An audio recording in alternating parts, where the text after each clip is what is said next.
జై భీమ్. నా పేరు నాను, నేను జేఏసీ వర్కింగ్ చైర్మన్. మరి ఈరోజు ముఖ్య ఉద్దేశం,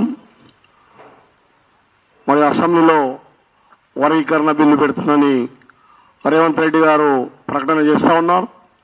దానికి సభ ద్వారా అన్ని మాల సంఘాల జేఏసీ వ్యతిరేకిస్తా ఉన్నాయి.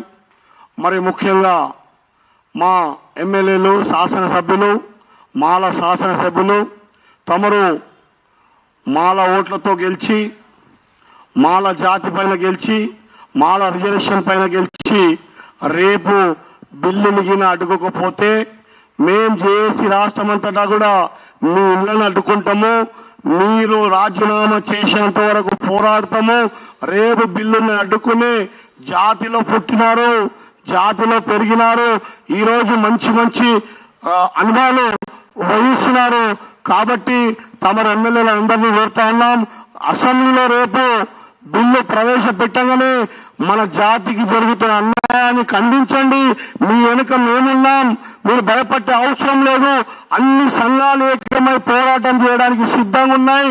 నేను ఇంకో విషయం చెప్తా ఉన్నాను, చచ్చిపోయిన సాగు మీద మురుమురాలు ఎదుర్కొనే లెక్కలు చేయకండి.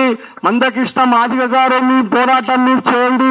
ఉద్యోగాలు లేక ఉద్యోగాలు ఇప్పుడు రిలీజ్ చేస్తా ఉంటే ఉద్యోగాలను ఆపండి, నోటిఫికేషన్ ఆపడం అనేది అది చాతగానితనము. అలాంటి విషయాలలో మీరు ఇన్వాల్వ్మెంట్ కాకండి అని మేము ఈ సభ ద్వారా తెలియజేస్తా ఉన్నాం.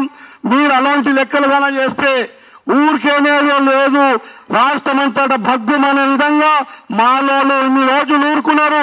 ప్రతి దాంట్లో కూడా మాలోలకు అన్యాయం జరిగినది. ఇలా దళిత బంధులో కానివ్వండి, ఎస్సీ కార్పొరేషన్ లోన్లో కానివ్వండి, డబల్ బెడ్రూమ్లలో కానివ్వండి, 3 ఎకరాల భూమిలలో కానివ్వండి, ఇలా కార్పొరేషన్ల లోన్లు కానివ్వండి, ఇలా ఎమ్మెల్యేలు కానివ్వండి, కార్పొరేటర్లు కానివ్వండి, మీరే అయినారు తప్పితే మేము ప్రతి జాగలలో కూడా నష్టపోయినప్పటికీ కూడా మేము ఊరుకొని ఉంటే మమ్మల్ని రెచ్చగొట్టి మమ్మల్ని ఏదో చేయాలనుకుంటారు. కానీ మేము ఊరుకునేది లేదు. అసెంబ్లీలో బిల్లు పెడితే మేము తీవ్రంగా ఖండిస్తాం, పోరాటం చేస్తాం, దాన్ని అడ్డుకుంటామని చెప్పి ఈ సభ ద్వారా తెలియజేస్తా ఉన్నాను. Thank you. జై భీమ్.